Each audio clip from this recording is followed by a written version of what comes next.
Welcome to your weekly Social Jack Influence Factory. Introducing your coaches, Dean Delisle, Kate Hassett, and Jackson Delisle.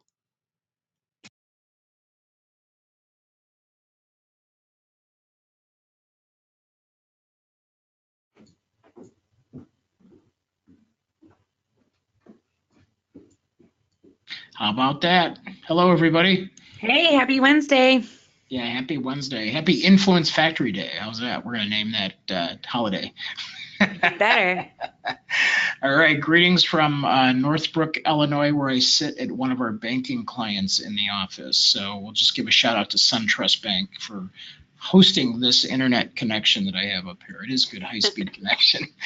And Jackson, you're down in the Indiana office down there, and Kate's in the Chicago headquarters there. So we're scattered all over the place. Yeah, right. Jim Catalano, are we watching The Price is Right? There you go. I don't know. What's the price, Jim? I'll tell you if it's right. And then Kate will get your credit card. All right. So thanks, everybody. Yeah. All right. So, Kate, if people want to join us on this webcast, we want to welcome everybody first and foremost. So if they want to join us on social media, where might that be? Yeah, so of course we're on Facebook, Snapchat, Instagram, and LinkedIn at Social Jack. Also on Twitter at Get Social Jack, where our lovely intern Jen will be live tweeting this entire event. So follow us, engage, and you could win a Starbucks gift card. Yeah, right. All right. So Jen, just want to give a shout out to Jen out there working hard on the interwebs. All right. So thanks, everybody. We have an exciting guest coming up today. Greg Mischio, will introduce him here in just a few minutes. Let's take care of a few housekeeping items. So those of you that are watching on GoToWebinar, there's a questions area, and we encourage you to engage with us, so we give away Starbucks gift cards to those that engage with us on social media, as well as here on the program. Some of you might be listening remotely after the fact. So if they're listening after the fact, Jackson, where do they actually go to get that after the fact? Jackson, you are muted.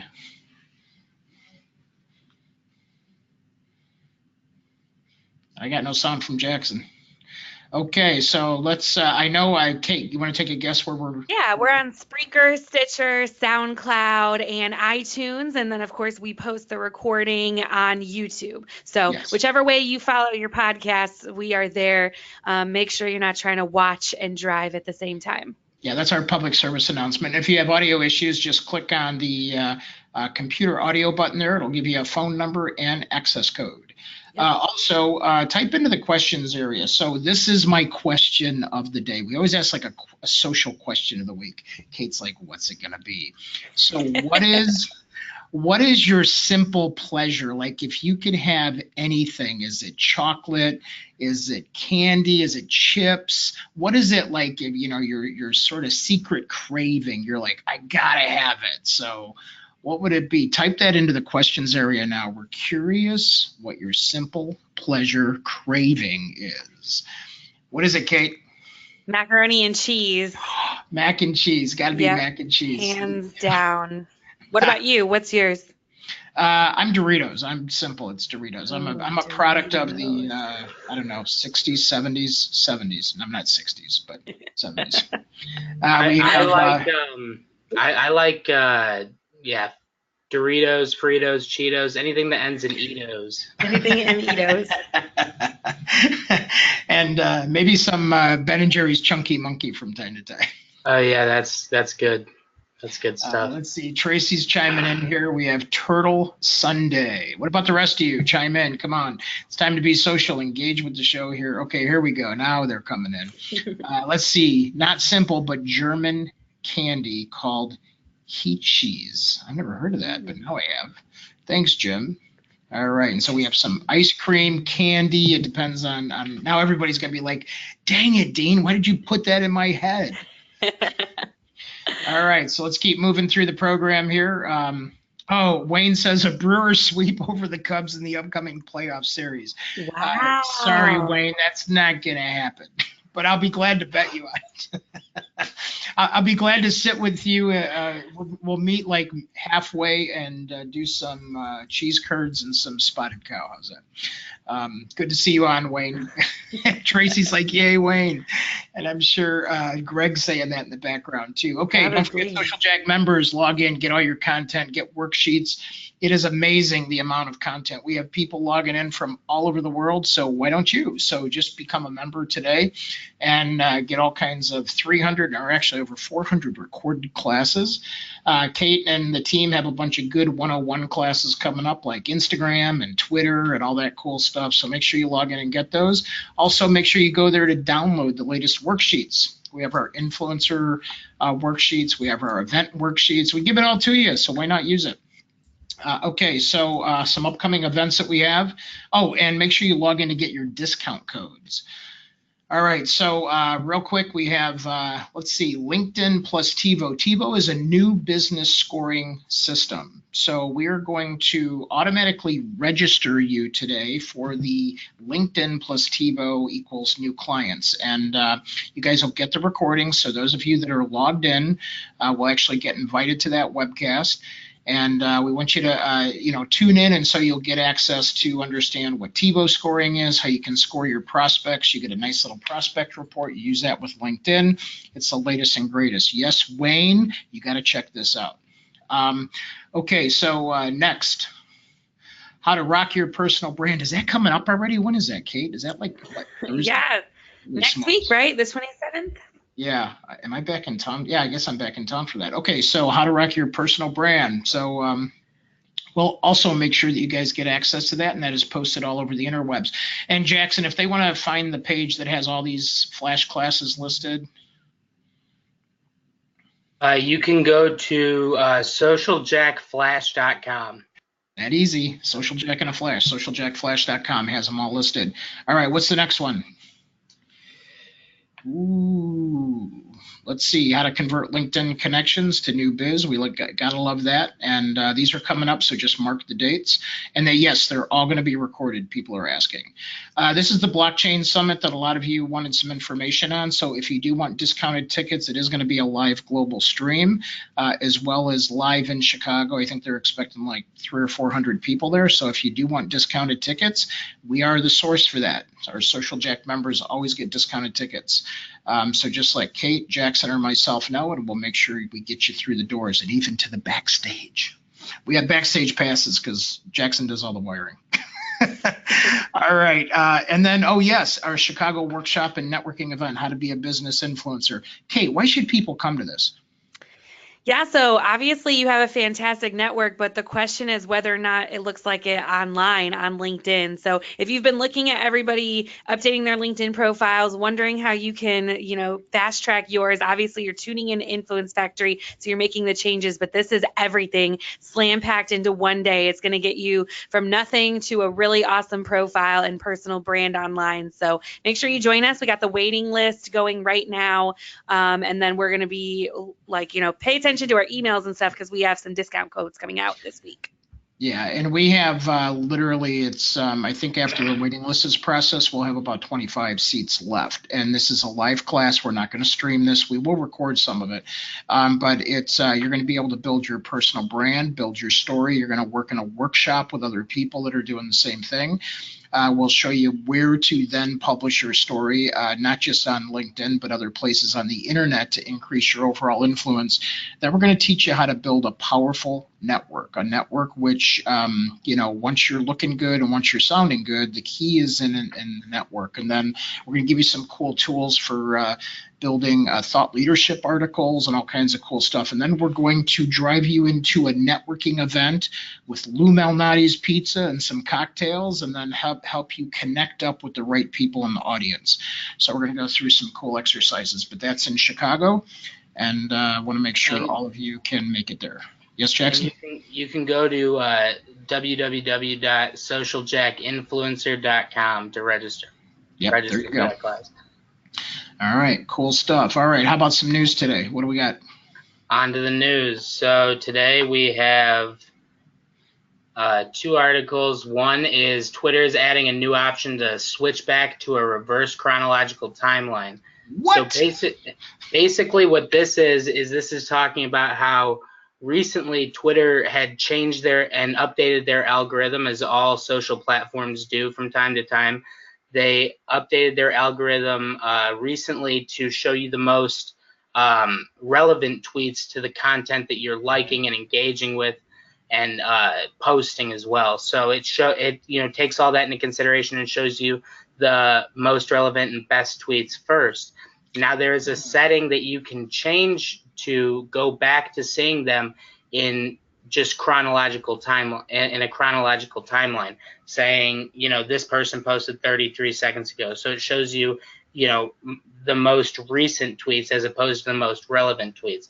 Some people have, mentioned that they enjoyed that algorithm more. And now, even though engagement statistics are up for Twitter, they're putting the control back in the hands of the users, saying, you choose how you want to experience this platform. And I think that is the coolest thing about this. They're giving the power to the people as opposed to saying, no, this is how you're going to experience our platform. So Power to the people. Cool. Power to the people. That's nice. Exactly. I think since LinkedIn recently went back to doing that, and others went back to doing that, Kate, I think we're seeing a whole new sort of wave of putting things back into the user's control. And I'd be surprised if more of the social channels, it looks like they're lightening up on those algorithms where they're sort of stopping you from seeing certain people, and you have to earn the engagement back to get people in your newsfeed. I'm seeing a change in that. Are you seeing that too?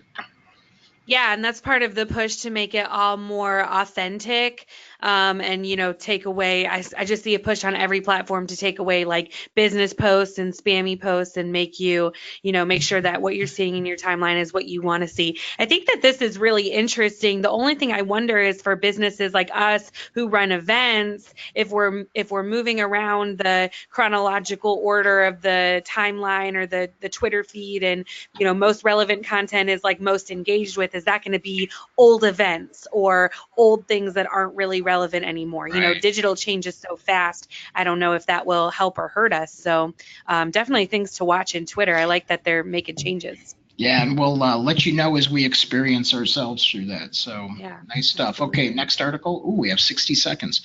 I'll go fast. Speaking of making changes, Instagram has really been rocking with this push of video content and consistently making updates to make sure that they're like the first platform that you think of when you think of video. So now they can let you tag videos on Instagram. It's just in the testing phase right now. But what it's going to do is it's just going to be just like image tagging, but on video. So when you post a video, you can tag people in it, and then a button is going to appear at the bottom corner of your video that will list all the tagged people. So it's going to help with engagement, distribution, impressions, getting more people. And before you could only tag them in the comments, and now they can be tagged in the actual video. So just how Instagram's trying to boost engagement, boost you making video content because they're more watched, more engaged with anyway. So really cool changes from Instagram all the time, especially regarding video content. Yeah, I like that. So good stuff. All right, so we're going to go into a quick lesson real quick. While I'm doing the lesson and bringing our guest on and welcoming our guest on here, thank you, Jackson and Kate. We'll see you in a little bit. I'm putting up a polling question here that says, put me on the waiting list for. These are some of the upcoming classes that we have. If you want to be on that waiting list, you just simply click on the button, and you can select multiple options here and just select on the one that's on your screen right now. So one of the things that is super interesting is the fact that people have a good story. What we have been noticing, and we do this in our workshop, but we want you to make sure that you look at yourself holistically as a brand. One of the easiest ways to do this is to literally Google your name, see what social media profiles come up. Most likely it's going to be LinkedIn, Facebook, and then others from there. But make sure you look at yourself consistently. And as you tell your story, are you telling the consistent story or brand of yourself on all those channels? And check the first 5. we find that by nature that somebody that's interested in doing business with you is going to always check the first five. I don't know why five is the magic number, but first five is where it's at. So make sure you check your first five, check your story, and then you can go on from there as you go to build your personal brand. But that's a quick key tip on storytelling and telling your story the right way. Okay, so with that being said, let's close this out and let's bring our guest on. So I want to welcome on Greg Mischio from Madison, Wisconsin. Welcome, Greg. How you doing? Hey, Dean. Great, thank you. Good. So you have a event series called Craft Marketing. Now, is there craft beer involved with this? Of course. We started out with the craft beer. And then we said, we have to do something productive with our time besides just sit here and drink. That's what we want to do in Wisconsin. So yeah, that's cool. We brought in some marketing professionals to speak at it as well. It's actually based off of your friend of mine, Andy Crestadina. Oh, sure. Has a similar event down in Chicago called Wine and Web. And I lived down in Chicago for a couple of years up in Lincoln Square, just a stone's throw from Andy's studio. And so he invited me over, and I really enjoyed it. I encourage people down in Chicago to go attend his event. So then we moved back up here to Madison to be closer to the Packers. And wait a minute, Madison is not. I've been to Green Bay. Madison is nowhere near Green Bay. Madison is actually part of the state of Wisconsin, which we're all unified behind our team. Right. I think didn't they just play the Bears a couple weeks ago? Yeah, I think they might have won by 1 point, but the good news is I had the point spread for 7, so I was happy as all heck. So I won. How about that? Now there's the difference in fan loyalty. We would be crushed. Even if we won money, we would give it maybe back to the team in the form of Packer stock options or whatever. But right, exactly. That's right. I've been waiting 25 years for the Bears to get good again, and this is the first glimpse I've seen of that. So I might be back this year. But it's all good. It's all good. So then when I moved back up here, I really liked Andy's idea, and so of course I ripped it off as any good marketer would. Nobody drinks wine in this state, so I had to go with beer.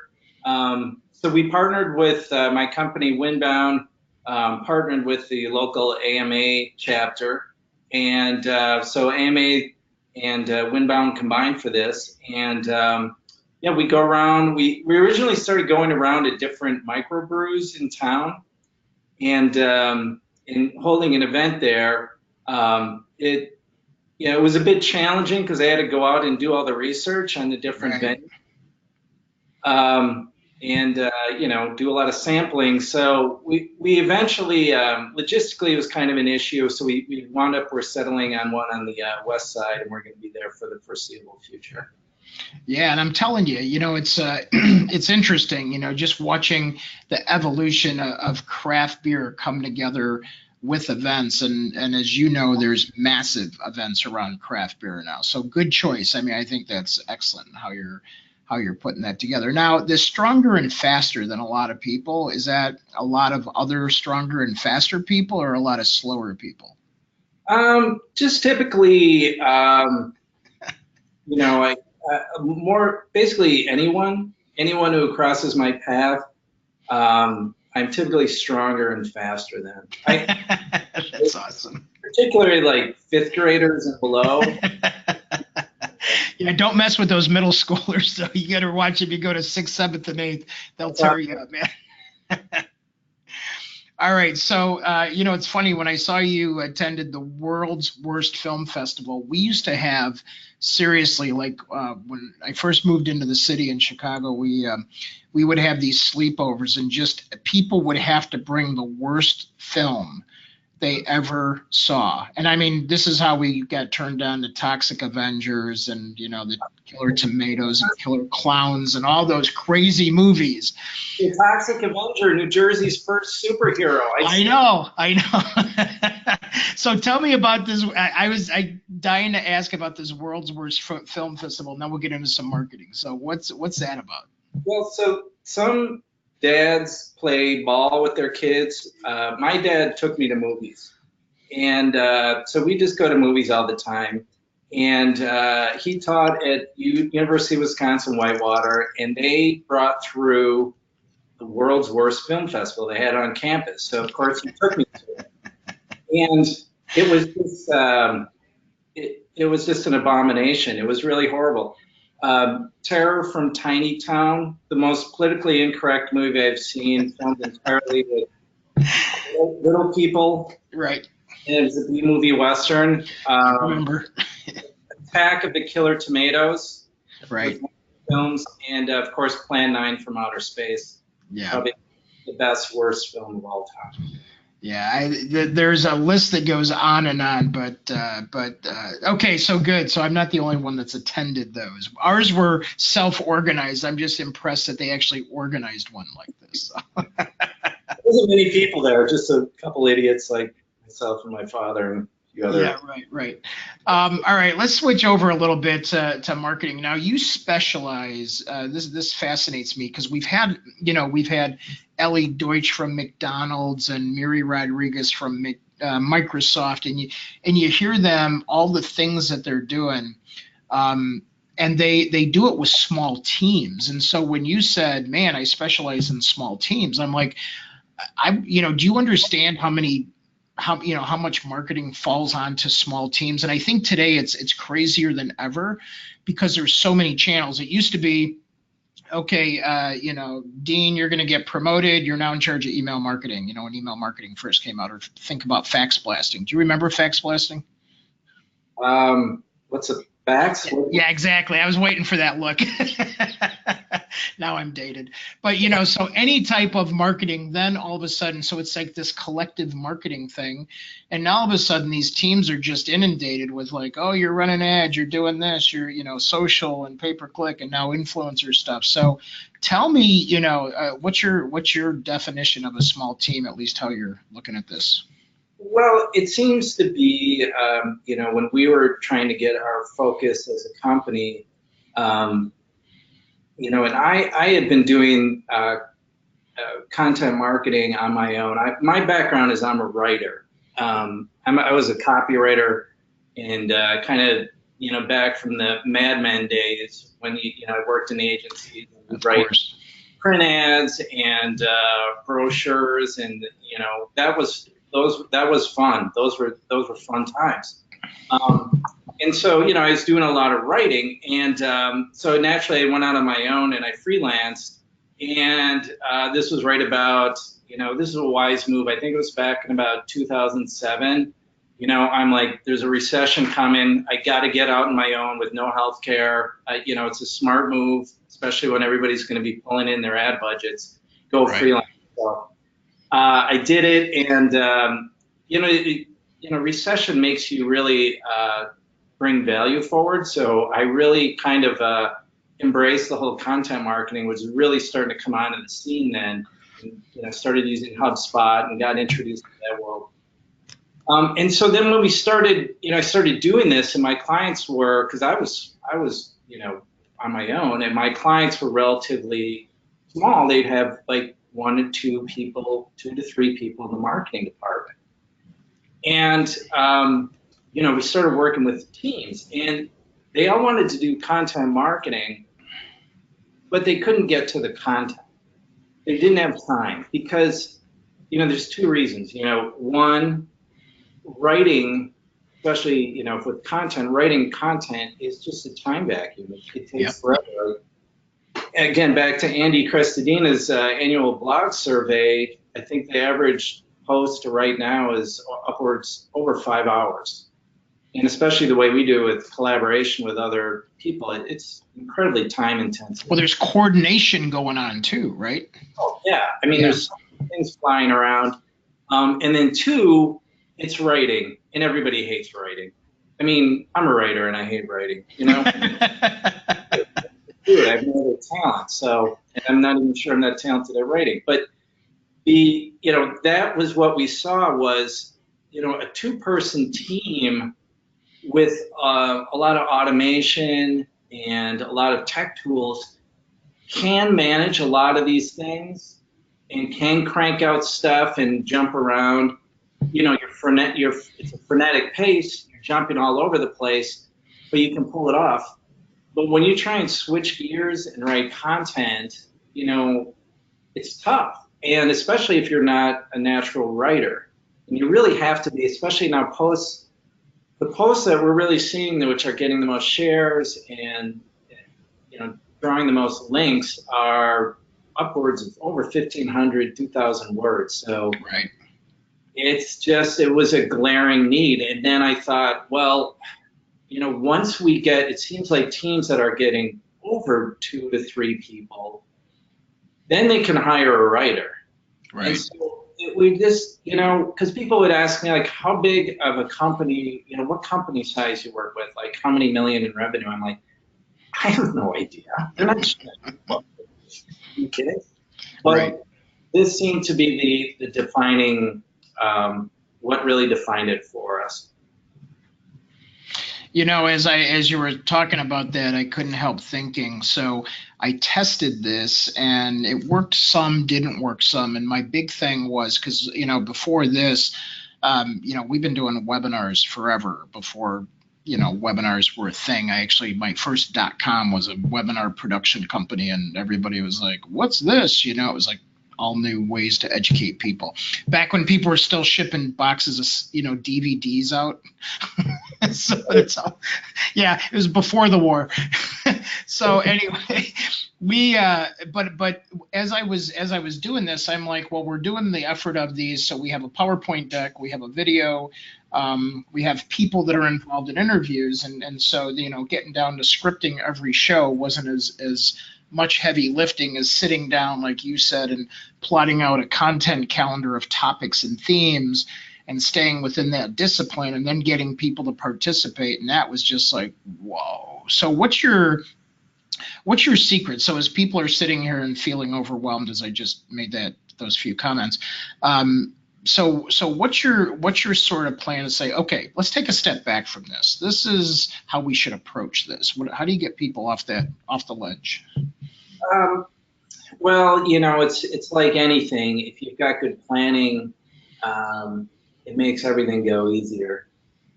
We create content, but really the basis of the content we are creating, everybody's talking about we talk about content marketing. What is content marketing? It's really encapsulates a lot of things. It's search engine optimization. It is social media. And with us, it's conversion optimization and website optimization. Okay, so we're creating content.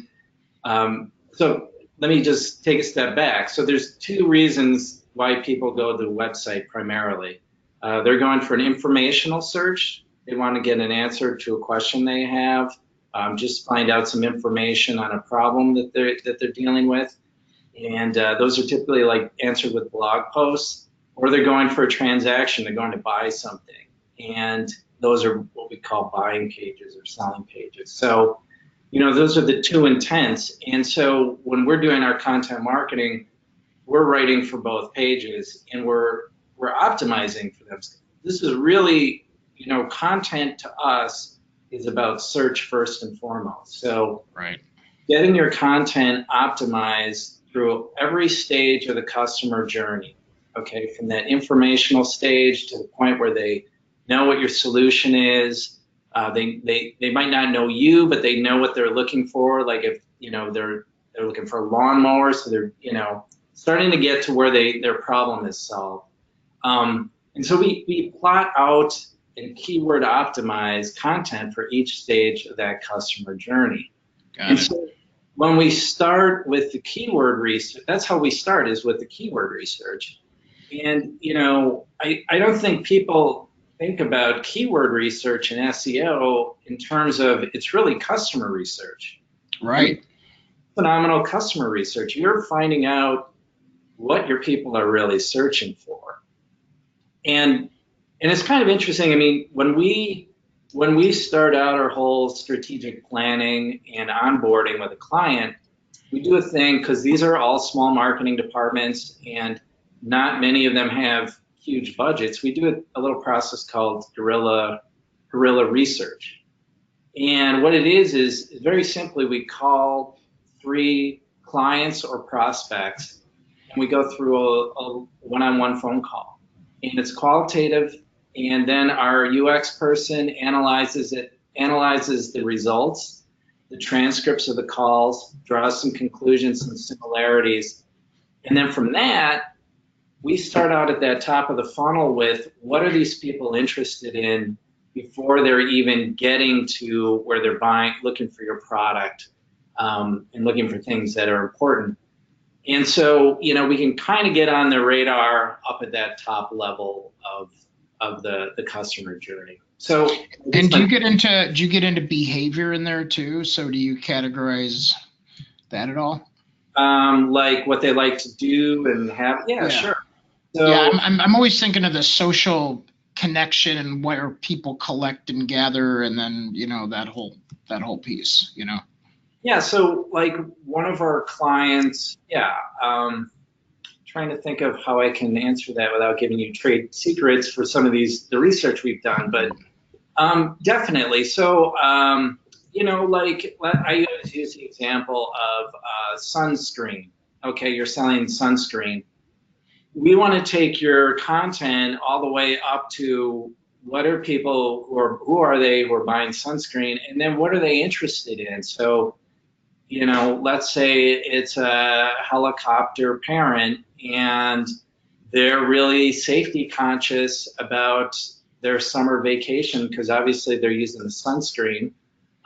So maybe they're looking for safe places to travel. So we might optimize that content up at that highest level. And then, what we do also, right up your alley is we try and bring in influencers on the content, interview them, get their expertise, because, the clients tend to have real expertise in their product in lowering that buying stage. But up at that influencer level, at the top of the funnel, boy, that's when you can do some really fun stuff with influencers and get them engaged, get their message out to a new audience, and help ours as well.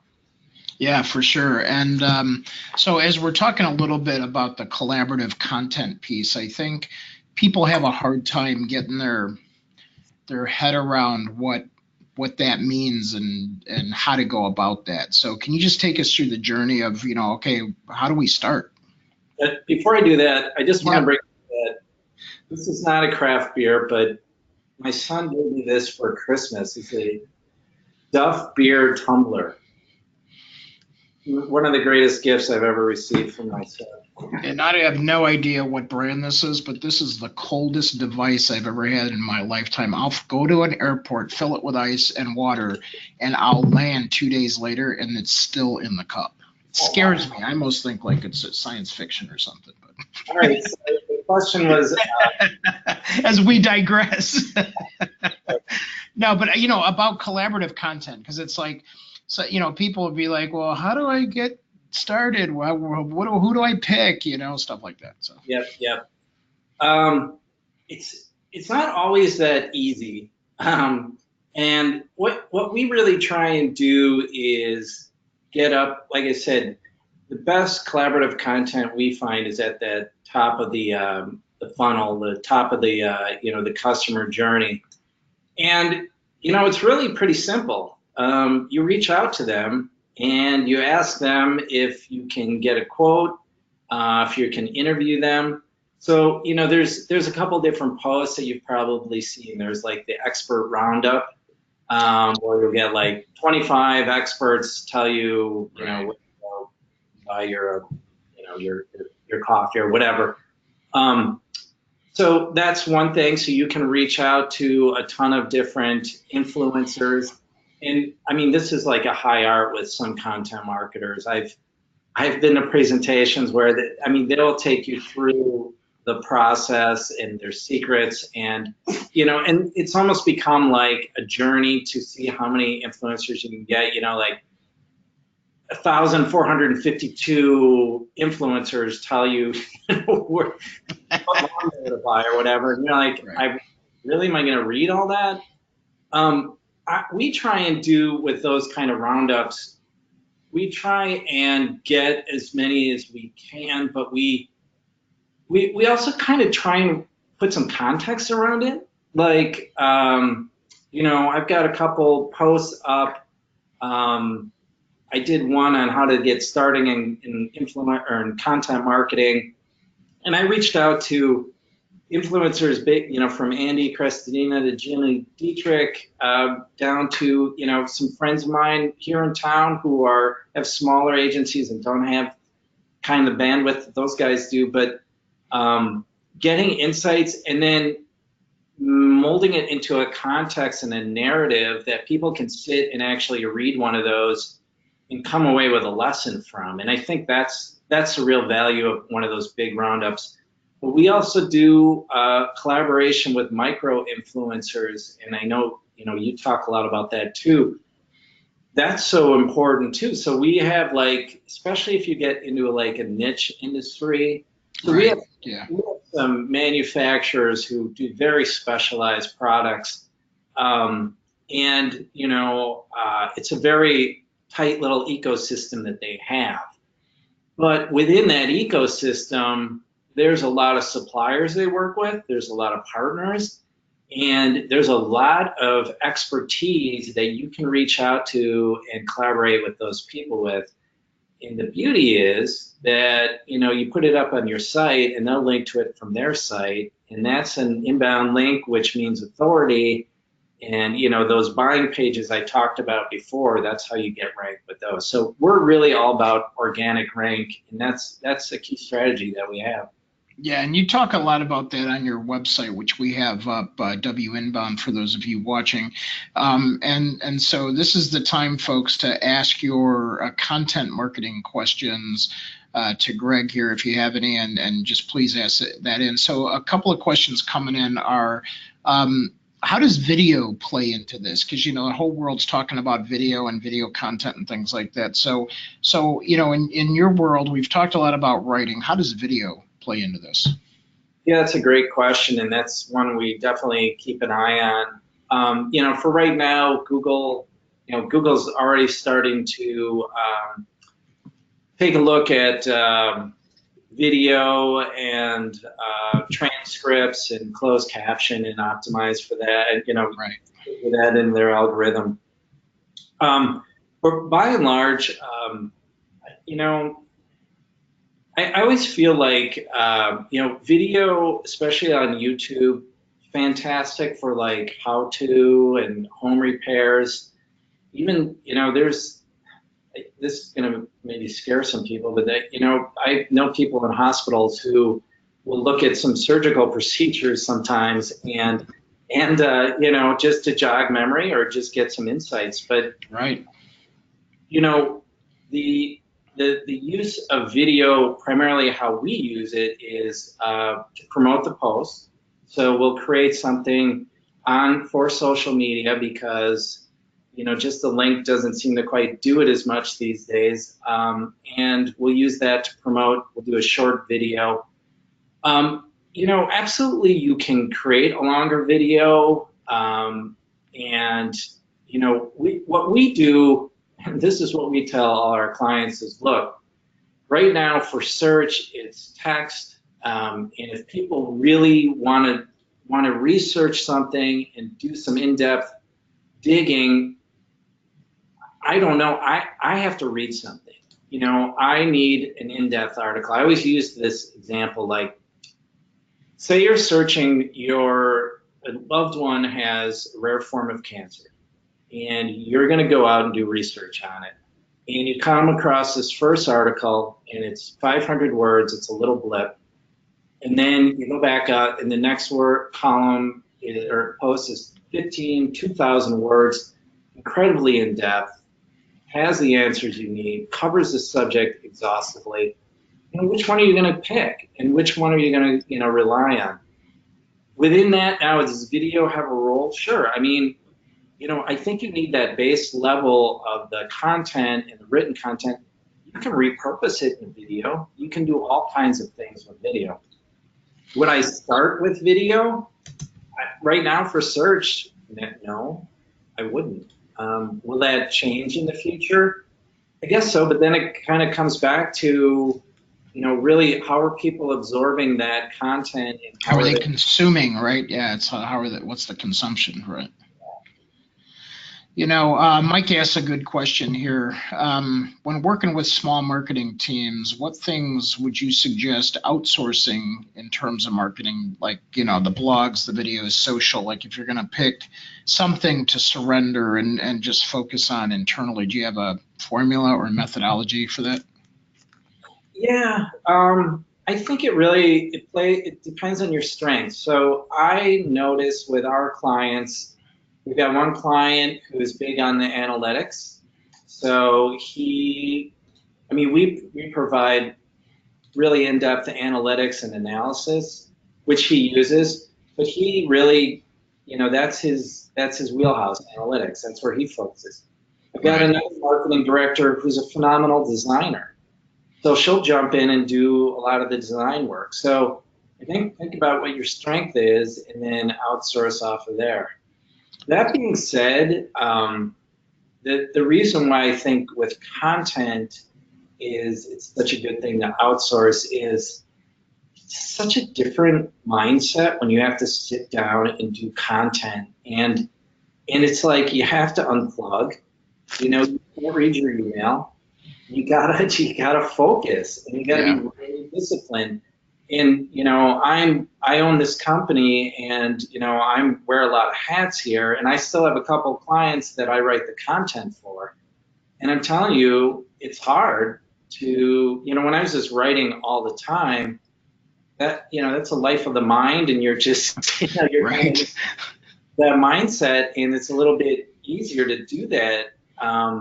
It's hard to switch when you've got emails coming in and texts, and you're jumping all over the place, as you know, Dean. Oh yeah, it's a tough management component.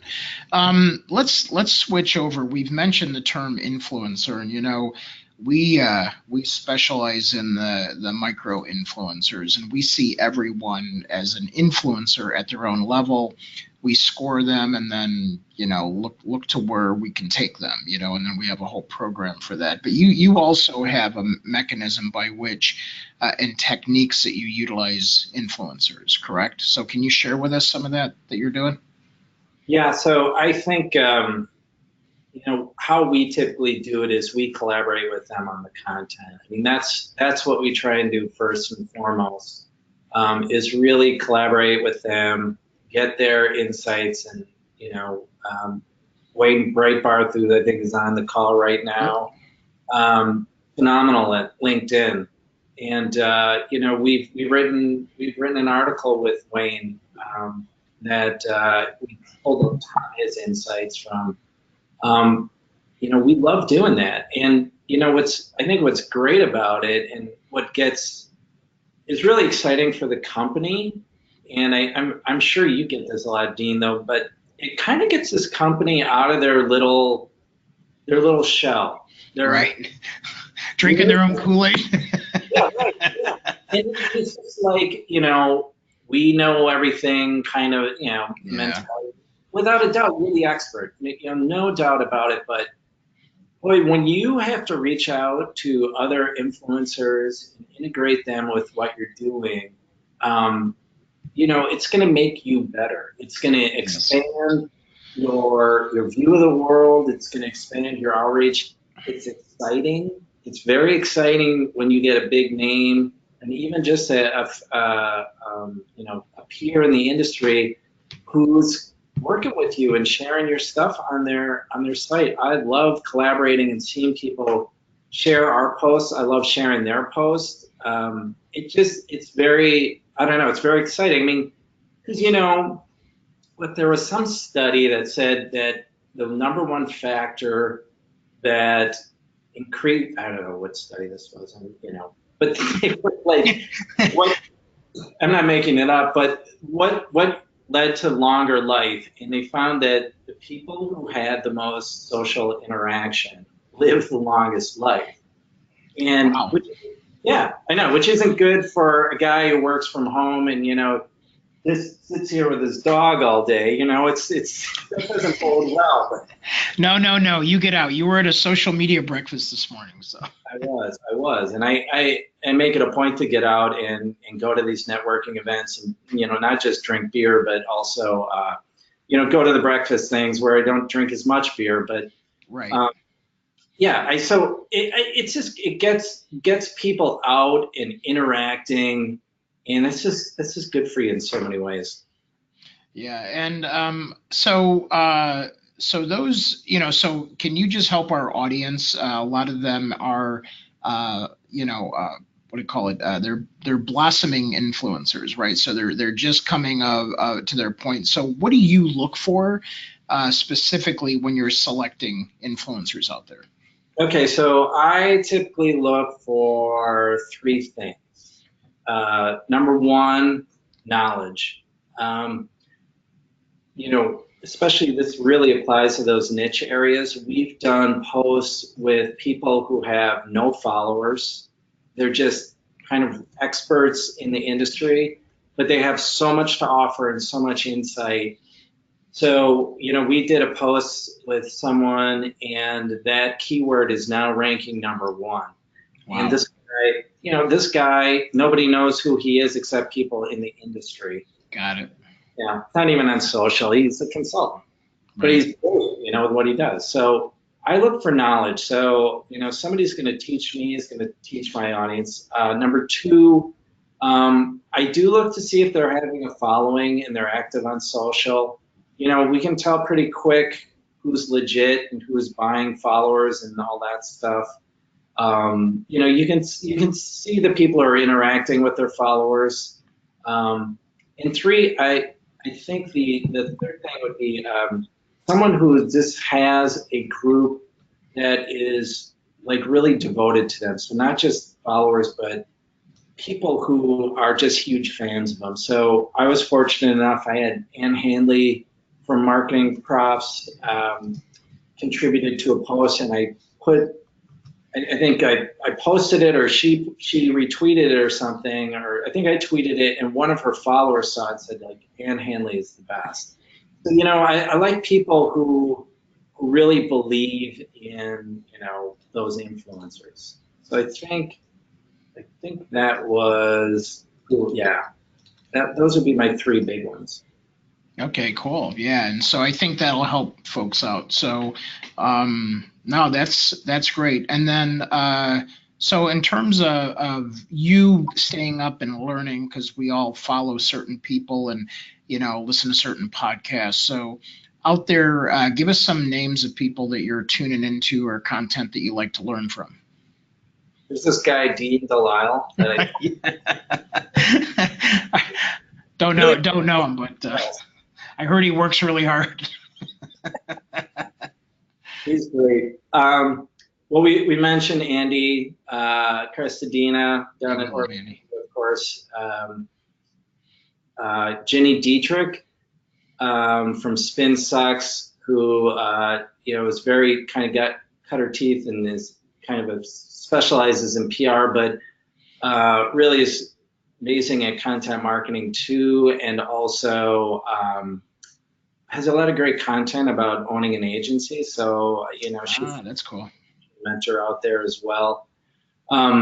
There's people like Wayne Breitbarth. There's Sir X Smith, who talks a lot about social media and top of mind awareness and has a lot of tactics for that. There's trying to think of who else. Of course, Ann Handley from Marketing Profs. I think those are some of the names that come to mind. Of course, I look at blogs like HubSpot and HubSpot's blog and Bounce. Those are usually quality. Some of those bigger companies just put out quality content. So yeah, they do. There's also a guy named Robbie Richards on the SEO side who's really pretty amazing and in depth, and has been helpful to me as well. So, yeah, it's kind of funny, Dean. That's a good question. I don't know who you follow because do you find like I get to a point where it's like, there's just so much out there. I find someone whose philosophy is I like and who is like light years ahead of me, I feel like in some ways, and I just really try and learn as much as I can from those people I really trust. Yeah, and I'm sort of good about, I'm one of those people that even at home I'll have like, 3 games, 3 movies go and stuff like that. So I'll do the same thing with my devices. As I'm traveling, I'll have 3 or 4 podcasts, and I may get through one, I may get through part of one.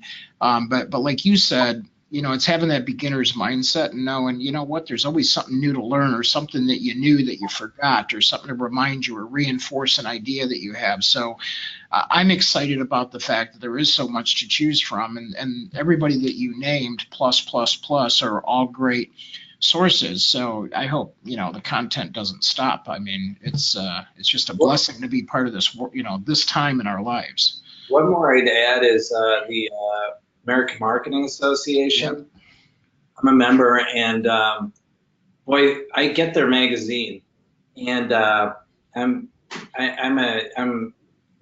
probably an older guy, and I like to read magazines. I don't know why, it's just a different experience. And Hal Connick is a great writer over there, and that's cool. In-depth stuff. It's down in Chicago too, I think. So they really put out some great content.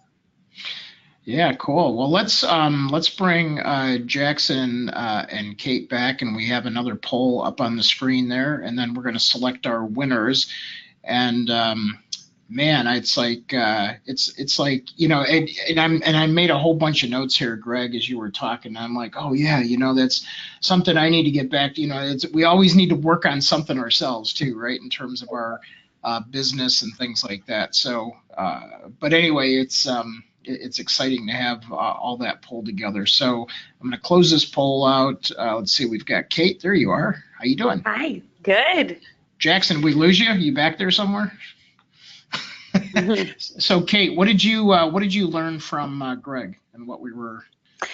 So my favorite thing I think that he said that resonated with me the most is about the outsourcing question, and to kind of focus on what you're good at. I think as marketers and people on a small team, we have an issue outsourcing anything. We want to do it all ourselves. And so I really like that. Focus on what you're good at, outsource what you can, ask for help when you can, which I'm terrible at. So I really like that. I like your tips and tricks. That was good. Yeah, we're good. Jackson, how about you? Anything in the control room there? Did you pick up? No? Okay. So can you hear me? Yeah, now we can. Okay, good. All right, cool. It's tough when the production guy has control issues. That's a problem. Yeah. No, just what Kate said. Yeah, I was, yeah, sorry, I'm just. That's okay. Stay focused. I'm dealing with this. Yeah, make sure all the. You know what else I found was really interesting? That you're the second or third guest we've had that has just shamelessly said they steal stuff from Andy Crestodina.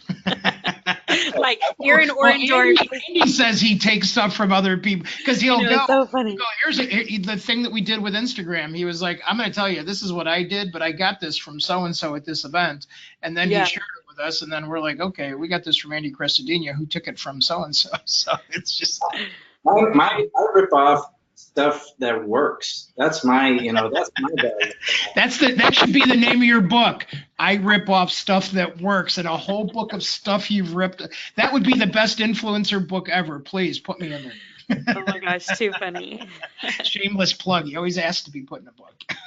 No, but it's really true. I think as marketers, you're right. We do steal things from other people, and when we see that they work, that they're successful, and so I like that. No. He calls it collaborative content, not stealing. Sorry, yes, you're right. Collaborative. Qualify that though a little bit. I mean, I think we take Andy's a lot of his philosophies, but you always have to tailor things to what you do and who you're working with.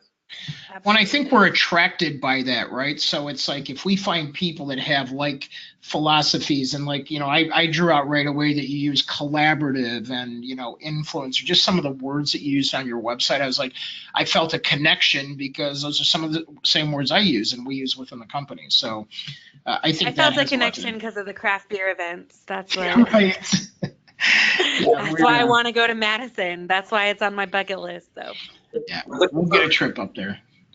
Greg, I think we need to have a craft marketing thing, and we'll bring the Social Jack team up there and we'll broadcast it for you. How's that? Please do. Let's set it up. Yeah, Kate, you're in charge. Set it up. Oh my gosh, I'll do it. All right. So as we move through here, we're getting ready to wrap up. We always have a couple of winners on our program. So, Kate, can you tell us about next week's guest? Yeah, so this is Shay Lewis. She's from the company Mission to Organize, a professional organizer. That's exactly what it sounds like, a professional organizer. But what's really cool is that she has thousands of subscribers on YouTube, and she built her whole following organically. So she's going to be talking about, how to get those organic followers, how to be consistent with your video marketing, and how to make a video go viral. And much like a lot of people in our audience, she has a little unorthodox industry. So I think you guys are really going to enjoy it. Make sure you tune in. Unorthodox industry. I can't wait to hear what that's all about. Oh my gosh. All right. So Jackson, we got a couple of winners this week. Who's our two winners? Do not even tell me they're from Wisconsin. Both of them? Come on. Yeah. So we have Tracy Seifert and Wayne Breitbarth. So come on, Starbucks gift card winners. Look at that. They're the most engaged. Come on. Where's my Chicago people? We have New York people on, California. You guys, we've got to engage. There we go. But congratulations. Yes, Tracy says the best place ever. I do love Madison. Well, the worst part about this is that our most engaged on Twitter was Nick Meyer. So Nick, he's from Madison too, right? Woo! Exactly. So the Wisconsinites came out for this episode. All right, let's give Nick a Starbucks gift card too. There we go. We will. So Greg, Chris Rudolph and Nick Meyer, right? I do. When you see them next time, ask them about the dinner adventure we took them on in Chicago. It is legendary.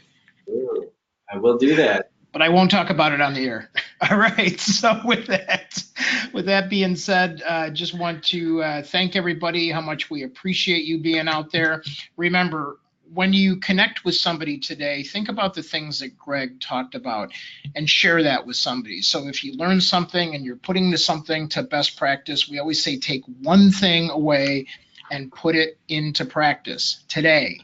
So whatever it is, whether it's organizing yourself, whether it's getting your small team together, whether it's, maybe breaking things down and outsourcing those, whatever he said that resonated, not only put it into practice, but share it with somebody that you care about so that they can grow too. So with that being said, Greg, we want to say how much we appreciate you, appreciate the content that you're putting out there. Do not stop. And, if they want to follow you, is this a good channel to follow you on, the one we have up on the screen here? Yep, I'm on Twitter, sure. Or, link in with me. That's where I share a ton of content. And okay. Thanks to the whole team here. This was a lot of fun. I appreciate it. Absolutely. Absolutely. All right. Yeah, thank you so much. Yeah. And so everybody, please connect with Greg, and let's all connect together. So we'll see you gaining your influence and building your networks together online, and we'll see you next week. Thanks, everybody. Bye, y'all. Bye-bye. Bye.